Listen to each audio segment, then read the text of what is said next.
Yes, good morning. Big TV viewers की महाशिवरात्रि శుభాకాంక్షలు. Breaking news చూస్తున్నాం. ఎస్ఎల్బీసీ టన్నెల్లో 8 మంది కోసం ఇంకా సహాయక చర్యలు కొనసాగుతున్నాయి. 70% ఊబి 30% నీటి బురదతో కూడా మొత్తం కూరికిపోయింది. ఇక ఇదే నేపథ్యంలో ఎస్ఎల్బీసీ టన్నెల్లో ఇంకా సహాయక చర్యలు కొనసాగుతున్నాయి. ఎన్డీఆర్ఎఫ్, ఎస్డీఆర్ఎఫ్ అలానే ఆర్మీ, హైడ్రా, నేవీ, రాట్హోల్ మైనర్ సహా పలు టీములు టార్గెట్ ఏరియాను కూడా చేరుకునేందుకు తీవ్రంగా శ్రమిస్తున్నాయి. ఇప్పటి వరకు 13.5 కిలోమీటర్ల వరకు సహాయక బృందాలు చేరుకోగలుగుతున్నాయి. అక్కడి నుంచి ముందుకెళ్లేందుకు ధ్వంసమైన టీవీఎం పరికరాలు అడ్డంకిగా మారాయి. మనం ప్రస్తుతం విజువల్స్ రూపంలో కూడా చూస్తున్నాం. అక్కడ పరిస్థితి ఏ విధంగా ఉందో. 11.5 కిలోమీటర్ల నుంచి కూడా ఎయిర్ సప్లై పైప్ లైన్ వ్యవస్థ ధ్వంసమైంది పూర్తిగా. మరోవైపు జిఎస్ఐ, ఎన్జీఆర్ఐ ఎక్స్పోర్ట్ బురద పరిస్థితిపై అంచనా వేస్తున్నారు. 200 మీటర్ల వరకు 15 అడుగుల ఎత్తులో బురద పేరుకుపోయింది. సొరంగంలో ప్రస్తుతం గంటకు 3600 నుంచి 5000 లీటర్ల ఊట వస్తుంది. సొరంగ మార్గంలో 10,000 క్యూబిక్ మీటర్ల బురద ఉన్నట్టు కూడా అంచనా వేస్తున్నారు. బురదను బయట తీయడమే పెద్ద టాస్క్ అని కూడా ఎక్స్పర్ట్స్ అంటున్నారు. ప్రస్తుతం కన్వేయర్ బెల్ట్ కు రిపేర్లు చేస్తున్నారు. ఇవాళ సాయంత్రానికి కన్వేయర్ బెల్ట్ రిపేర్ పూర్తయ్యే ఛాన్స్ కూడా ఉన్నట్లు తెలుస్తుంది. కన్వేయర్ బెల్ట్ తో గంటకు 800 టన్నులు బురద బయటకు తోడే అవకాశం ఉన్నట్లు కూడా చెప్తున్నారు. ఇక ఇదే మేరట ఎస్ఎల్బీసీ టన్నెల్లో పరిస్థితి ఏ విధంగా ఉందో కూడా మనకి తెలుస్తుంది. మొత్తం NDRF, SDRF, navy, army, HYDRAA, rathole miners కూడా సహా పలు టీములు టార్గెట్ ఏరియాను కూడా అక్కడ సహాయక చర్యలు చేయడానికి తీవ్రంగా శ్రమిస్తున్నారు. ఇదే నేపథ్యంలో ఇప్పటి వరకు 13.5 మిల్లీమీటర్ల వరకు కూడా సహాయక చర్యలు బృందాలు అన్ని కూడా అక్కడ ముందుకెళ్లేందుకు కూడా ప్రయత్నిస్తున్నాయి. ఇక ఇదే అంశంపై అక్కడ వారు వీడియోను కూడా ఒకటి రిలీజ్ చేశారు. అది ఏ విధంగా ఉంది ఇప్పుడు ఒకసారి చూద్దాం. ऑक्सीजन की आपने दिक्कत है ऑक्सीजन और गर्मी पसीना बहुत पसीना बहुत आप रोज हाँ हम ज़्यादा पहुँचते तो हम पहुँच चुके हैं. हमारे साथ एनडीआरएफ की टीम ने भी हिम्मत करी है. हमारे साथ ये हमारा राशिद, ये मुन्ना कुरैशी अंदर जाते हैं. मुन्ना इतना लंबा रिक्शा मतलब मुन्ना वापसी, मुन्ना प्लीज, मुन्ना वापसी. नहीं इससे आगे नहीं, इससे आगे नहीं, मुन्ना इससे आगे नहीं बिल्कुल भी. चलो चलो बाहर चलो बिल्कुल. कमोन ऑक्सीजन की आपने दिक्कत है ऑक्सीजन और गर्मी पसीना बहुत आप रोज हाँ हम ज़्यादा पहुँचते तो हम पहुँच चुके हैं. हमारे साथ एनडीआरएफ की टीम ने भी हिम्मत करी है.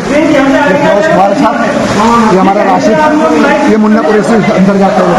मुन्ना इतना लंबा रिक्शा मतलब मुन्ना वापसी, मुन्ना प्लीज, मुन्ना वापसी. नहीं इससे आगे नहीं, इससे आगे नहीं, मुन्ना. ఎస్, నీటిపారుదల శాఖ మంత్రి ఉత్తమ్ కుమార్ రెడ్డి కూడా మాట్లాడారు. సహాయక చర్యల గురించి అక్కడ ఏ విధంగా జరుగుతుందో ఆయన ఏమన్నారో ఇప్పుడు ఒకసారి చూద్దాం.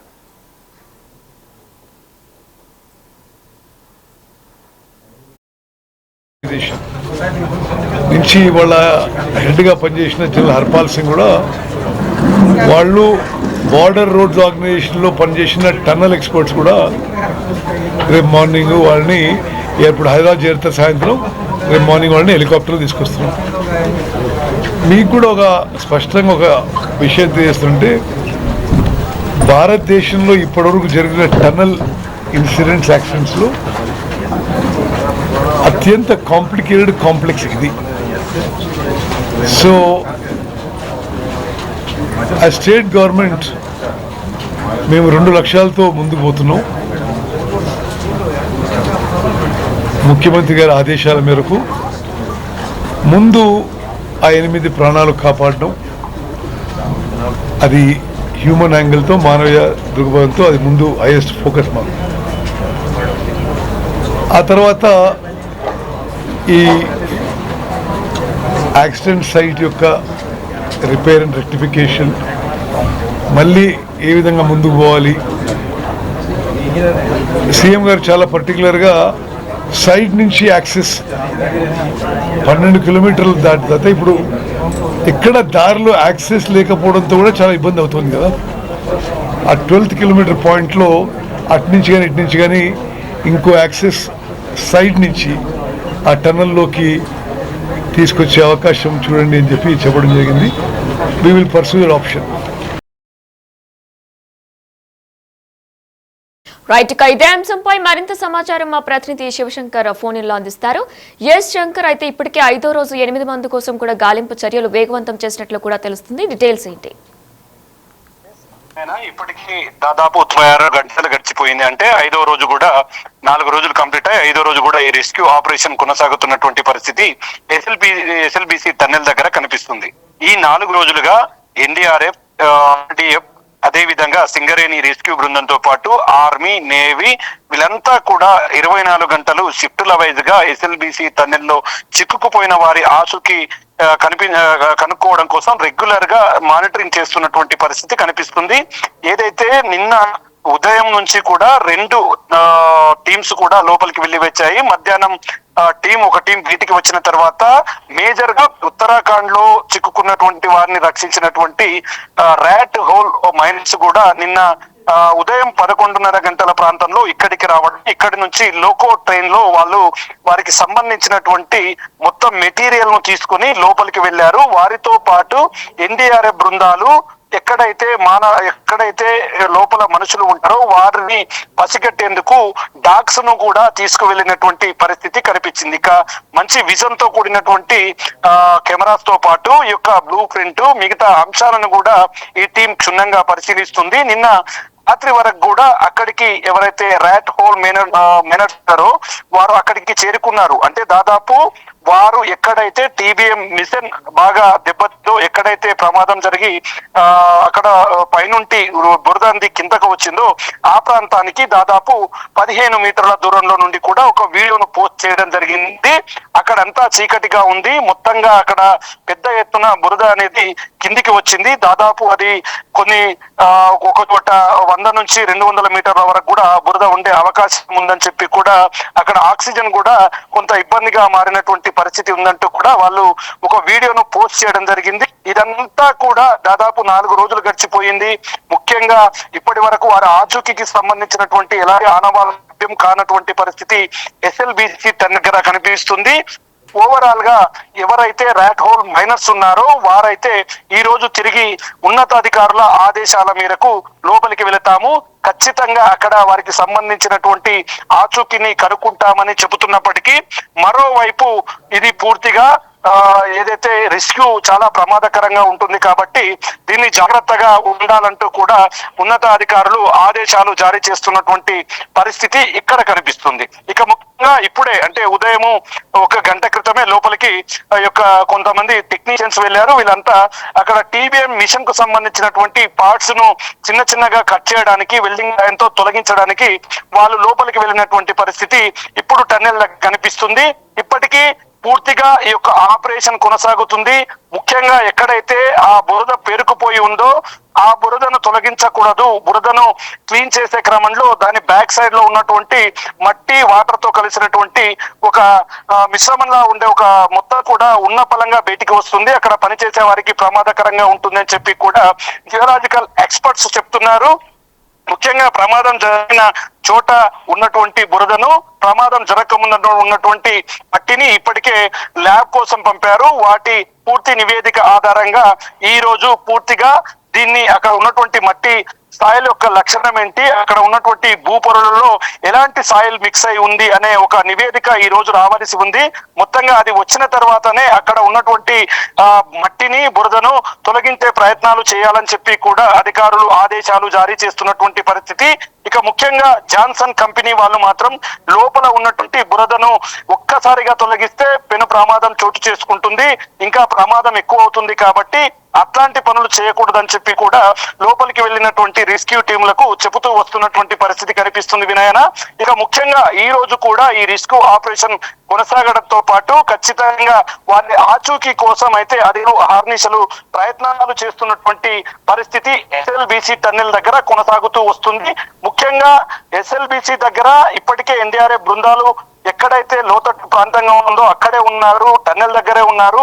ప్రమాదం జరిగిన ప్లేస్ నుండి దాదాపు గుట్ట పై భాగంలో 400 మీటర్స్ లో ఈ యొక్క ఒక చిన్న మార్కును కూడా జియోలాజికల్ కు సంబంధించినటువంటి సైంటిస్టులు కావచ్చు వాళ్ళు కనుగొన్నారు. అంటే అక్కడికి పైకి వెళ్ళి అక్కడ భూ పొరలకు సంబంధించినటువంటి అధ్యయనాన్ని కూడా ఈ రోజు జరుపుతామని చెప్పి అధికారులు చెబుతున్నటువంటి పరిస్థితి ఎస్ఎల్బిసి టన్నెల్ దగ్గర కనిపిస్తుంది. ఇప్పటికైతే ఎస్ఎల్బిసి టన్నెల్ దగ్గరికి ఎవరైతే మిస్ అయ్యారో వారికి సంబంధించినటువంటి కుటుంబ సభ్యులు వచ్చారు. వారికి సంబంధించినటువంటి ఆచూకీ ఇవ్వాలంటూ కూడా ఒకవైపు జేపీ కన్స్ట్రక్షన్స్ దగ్గర అధికారులను అడుగుతున్నటువంటి పరిస్థితి. ఇప్పటికే ఇక్కడ రాష్ట్ర మంత్రులతో పాటు నిన్న డిప్యూటీ సీఎం కూడా ఇక్కడికి రావడం, అధికారులతో సమావేశాలు నిర్వహించడంతో పాటు పూర్తిగా ఈ రెస్క్యూ ఆపరేషన్ ను కొనసాగించాలంటూ కూడా చెప్తున్నటువంటి పరిస్థితి కనిపించింది. ఇక ముఖ్యంగా జిల్లా ఎస్పీ గైక్వాడ్ తో పాటు కలెక్టర్ బదావత్ సంతోష్ కూడా దీని మీద స్పెషల్ గా దృష్టి సారించడం, ఒకవైపు కార్మికులను ఎప్పటికప్పుడు మానిటరింగ్ చేస్తూ ఈ రెస్క్యూ ఆపరేషన్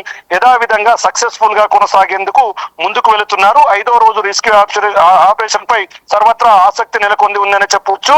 మరికొద్ది సేపట్లో ర్యాక్ హోల్ మైనర్స్ కూడా లోపలికి వెళ్లి పూర్తి స్థాయి సమాచారాన్ని తెచ్చే ప్రయత్నం చేస్తున్నారు. ఇక ముఖ్యంగా ఎక్కడైతే ఈ యొక్క కన్వేయర్ బెల్ట్ ఉందో ఆ కన్వేయర్ బెల్ట్ పనిచేస్తే ఖచ్చితంగా దానికి సంబంధించి లోపల ఏదైతే మెటీరియల్ వేస్టేజ్ అంతా త్వరతగతిన బయటికి తీసుకురావచ్చు. కాబట్టి ఆ కన్వేయర్ బెల్టుల పైన అధికారులు ప్రత్యేకమైనటువంటి దృష్టి సారించినటువంటి పరిస్థితి ఇక్కడ కనిపిస్తుంది. వినాయన రైట్, థ్యాంక్ యూ శంకర్.